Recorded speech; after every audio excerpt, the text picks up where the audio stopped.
उद्धव ठाकरे से पहले दिल्ली में अरविंद केजरीवाल को बिहार के मुख्यमंत्री नीतीश कुमार और उप मुख्यमंत्री तेजस्वी यादव, पश्चिम बंगाल की मुख्यमंत्री ममता बनर्जी का भी समर्थन मिल चुका है। आज अरविंद केजरीवाल की मुलाकात एनसीपी के प्रमुख शरद पवार से होगी।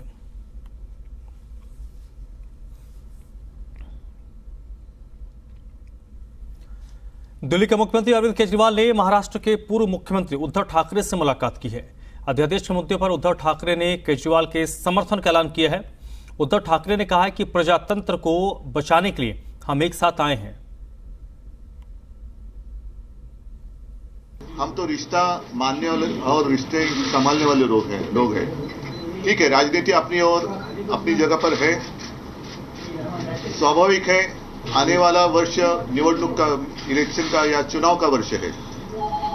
इस बार अगर ट्रेन छूट गई तो हमारे देश से प्रजातंत्र गायब हो जाएगा।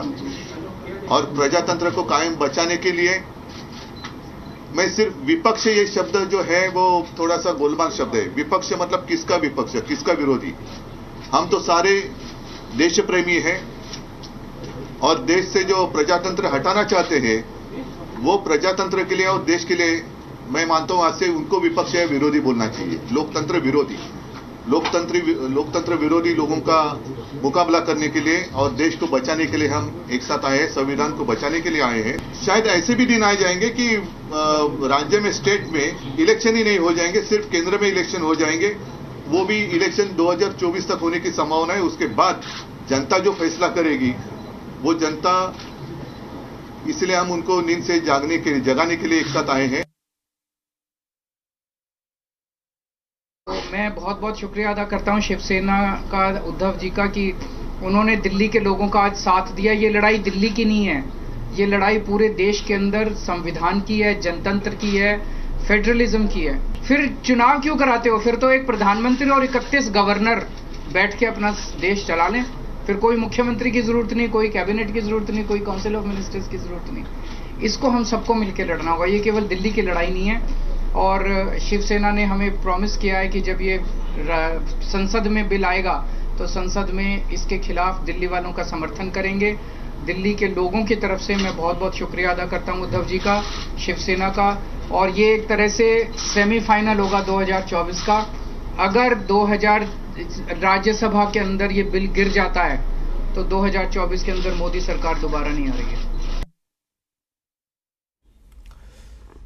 तो अरविंद केजरीवाल लगातार अध्यादेश के खिलाफ विपक्षी दलों को साधने की कोशिश कर रहे हैं, उनका समर्थन चाह रहे हैं। और अभी तक उनको जनता दल यूनाइटेड, राष्ट्रीय जनता दल, तृणमूल कांग्रेस, शिवसेना, उद्धव गुट का समर्थन हासिल हो चुका है। इन सभी लोगों ने भरोसा दिया है कि ये जब भी यह अध्यादेश राज्यसभा में आएगा तो उसका विरोध होगा। इस वक्त बलराम पांडे मेरे साथ जुड़ रहे हैं इसी पर ज़्यादा जानकारी के लिए। बलराम, अरविंद केजरीवाल इस वक्त मुंबई में हैं और इससे पहले कोलकाता में थे, दिल्ली में भी उनकी मुलाकात हुई है। आगे भी कुछ कार्यक्रम उनके तय होंगे, अलग अलग राज्यों में जाकर विपक्ष के नेताओं से मुलाकात करेंगे। सवाल वही है कि जो कोशिश हो रही है, अभी तो वायदा सब लोग कर रहे हैं, हो सकता है शरद पवार से आज मुलाकात करेंगे और शरद पवार उनको आज भरोसा भी दे दें, लेकिन अभी वक्त है। इस मान के चला जाता है कि मानसून सत्र में इसको अध्यादेश को लाया जाएगा। क्या भारतीय जनता पार्टी इतनी आसानी से छोड़ देगी? बीजेपी ने तो अभी ग्राउंड खाली रखा हुआ है, लेकिन जब ये अध्यादेश आएगा तो बीजेपी तो अपनी रणनीति बनाएगी, बीजेपी भी विपक्षी दलों को साधने की कोशिश करेगी।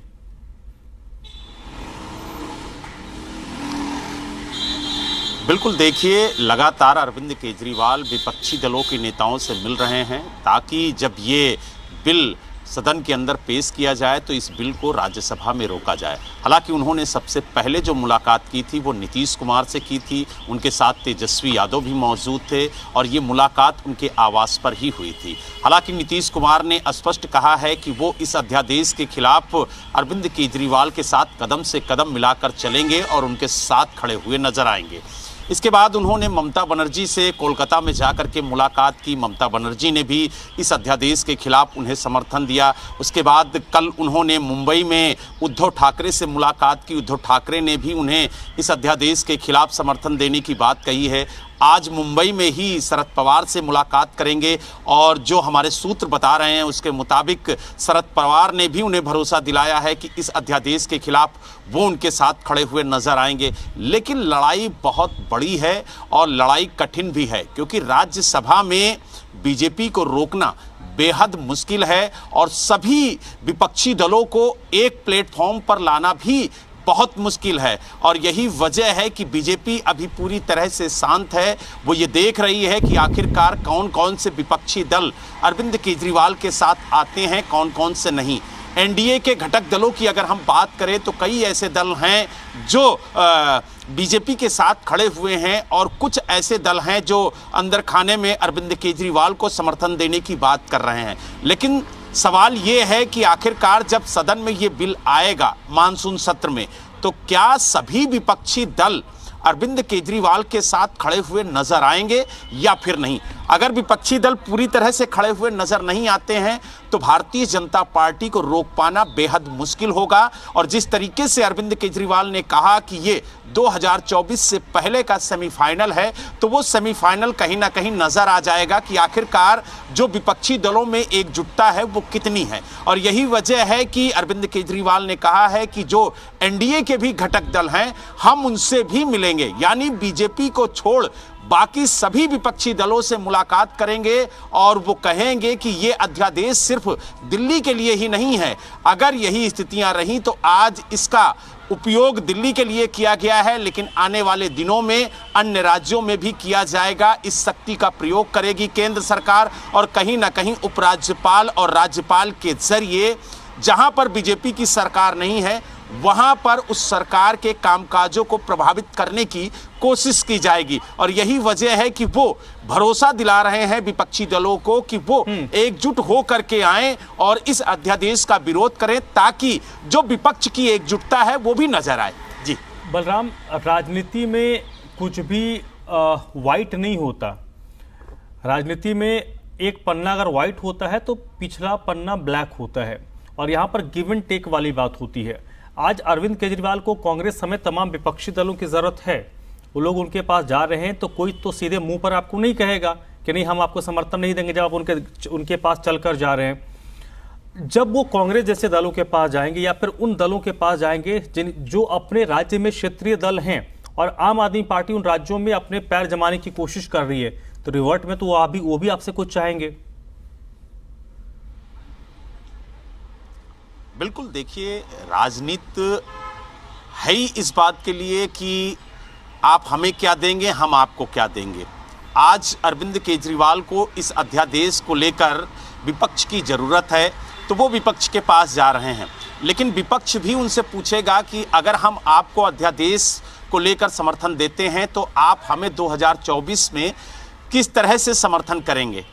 तो कहीं ना कहीं एक तरीके से ये कहा जा सकता है कि विपक्ष भी चाहेगा कि आखिरकार आम आदमी पार्टी से उसे क्या फ़ायदा है। सबसे बड़ी बात यह है कि कांग्रेस के पास जब अरविंद केजरीवाल जाएंगे तो कांग्रेस उनके सामने किस तरीके की शर्तें रखता है, क्योंकि आप देखिए चाहे दिल्ली हो, चाहे पंजाब हो, चाहे हरियाणा हो, लगातार जो क्षेत्रीय नेता हैं वो आम आदमी पार्टी की खिलाफत करते हुए नजर आते हैं। चाहे दिल्ली के प्रदेश अध्यक्ष चौधरी अनिल कुमार की बात कर लीजिए, वो समर्थन ना देने की बात कर रहे हैं। अजय माकन समर्थन ना देने की बात कर रहे हैं। इसके अलावा अगर हम पंजाब के जो प्रदेश अध्यक्ष हैं कांग्रेस के, उनकी बात करें तो वो भी कांग्रेस को कांग्रेस द्वारा समर्थन ना देने की बात कर रहे हैं। तो कहीं ना कहीं अभी शीर्ष नेतृत्व जो है कांग्रेस का वो शांत है। लेकिन अब देखने वाली बात ये होगी कि क्या वाकई राज्यसभा में जब ये बिल आएगा तो कांग्रेस आम आदमी पार्टी के साथ खड़ी हुई नजर आएगी या फिर नहीं। क्योंकि अगर कोई भी राजनीतिक दल वहां पर वोटिंग का बहिष्कार भी करती है तो कहीं ना कहीं भारतीय जनता पार्टी को इसका लाभ होगा। और जो राजनीतिक दल सदन के अंदर मौजूद होकर के वोटिंग करेंगे और केजरीवाल जी के पक्ष में करेंगे, तभी ये माना जाएगा कि वो केजरीवाल के साथ खड़े हैं। अगर वो ये कहते हैं कि हम इसका अध्यादेश का बहिष्कार करते हैं, हम वोटिंग नहीं करेंगे, तो कहीं ना कहीं बैकडोर से बीजेपी को समर्थन ही होगा, क्योंकि बीजेपी के पास राज्यसभा में जो सांसदों की संख्या है वो काफ़ी ज़्यादा है। और जिस तरीके से विपक्ष को एकजुट करने की कोशिश अरविंद केजरीवाल कर रहे हैं, उस कोशिश में करीब 100 के आसपास का जो आंकड़ा है वो पहुंच रहा है। लेकिन अभी भी जो ज़रूरत है वोट की वो कहीं ना कहीं काफ़ी दूर है। इसीलिए वो कह रहे हैं कि जो एनडीए के घटक दल हैं उनसे भी हम मुलाकात करेंगे और कोशिश करेंगे कि वो भी हमारे साथ आएँ, ताकि हम इस अध्यादेश के खिलाफ जो बिल सदन के अंदर लाया जाए उसे रोक सके। जी ठीक है। अभी संभवतः भारतीय जनता पार्टी दूर से पूरा खेल देख रही है, लेकिन बीजेपी का जो थिंक टैंक है वो जरूर इसको लेकर अंदर खाने कोई ना कोई राजनीति तो जरूर साधने की कोशिश कर रहा होगा, क्योंकि यहाँ पर लड़ाई दो तरफ है। एक तो कोर्ट में बीजेपी गई है रिव्यू के लिए, तो कोर्ट में एक पक्ष, एक कानूनी लड़ाई तो चलेगी ही, दूसरा एक पक्ष जो राज्यसभा में होगा, मे बी मानसून सत्र में इसको लाया जाए। बीजेपी के नजरिए से देखें तो बीजेपी इसको लेकर कब आपको लगता है कि अपने दलों को हो या फिर जो उसको बॉयकॉट करके, वॉकआउट करके एक तरह के समर्थन देती है, उनको भी साधने की कोशिश करेगी? देखिए, आपको बता दें, जो एनडीए के घटक दल हैं, अगर वो बीजेपी के साथ खड़े हुए नजर आए तो कहीं ना कहीं बीजेपी काफ़ी मजबूत स्थिति में होगी। यही वजह है कि बीजेपी अभी देख रही है कि किन किन राजनीतिक दलों के पास केजरीवाल जा रहे हैं और किस तरीके का समर्थन उन्हें मिल रहा है। हालांकि 6 माह के अंदर अंदर सदन के अंदर इस अध्यादेश को लेकर के बिल पास कराना होगा भारतीय जनता पार्टी को, तभी ये अध्यादेश टिकेगा, नहीं तो ये खत्म हो जाएगा। ऐसे में भारतीय जनता पार्टी अभी फिलहाल किसी तरह से कोई भी एक्टिवपना दिखाने की कोशिश नहीं कर रही है, क्योंकि उसका साफ तौर से कहना है कि पहले ये देखा जाए कि आखिरकार जो विपक्षी दल हैं उनमें किस तरीके की एकजुटता है। क्योंकि भारतीय जनता पार्टी ये अच्छी तरह से जानती है कि लोकसभा में वो पूर्ण बहुमत के साथ है, ऐसे में उसे लोकसभा में इस बिल को पास कराने में कोई दिक्कत नहीं होगी। और राज्यसभा की बात रही तो कुछ ऐसे विपक्षी दल हैं जो भारतीय जनता पार्टी के साथ खड़े हुए हैं, तो ऐसे में उसे बहुत ज़्यादा दिक्कत राज्यसभा में भी नहीं होगी। लेकिन अगर सारे विपक्षी दल एकजुट हो जाते हैं तो कहीं ना कहीं भारतीय जनता पार्टी को इस बिल को राज्यसभा में पास कराने में बेहद मुश्किल होगी। चलिए, राज्यसभा में क्या होता है वो तो ये तो भविष्य के गर्भ में है। इस वक्त अरविंद केजरीवाल अपने तरफ से जरूर पूरी कोशिश कर रहे हैं विपक्षी नेताओं को साधने की। आपका बहुत बहुत शुक्रिया। इस वक्त मेरे साथ मुंबई से वैदेही कानेकर जुड़ रही हैं इसी पर ज्यादा जानकारी के लिए। वैदेही, उद्धव ठाकरे ने जिस मुखरता के साथ अरविंद केजरीवाल को समर्थन दिया और जिस तरीके से उन्होंने अपनी बात रखी है, क्या इस मुलाकात के बाद सेम टोन पवार साहब का भी होगा? क्योंकि पवार साहब बड़ा लिबरल माने जाते हैं। अभी कुछ दिनों पहले उन्होंने मोदी साहब को लेकर एक बड़ी ऐसा कमेंट दिया था जिसने विपक्ष को असहज कर दिया था।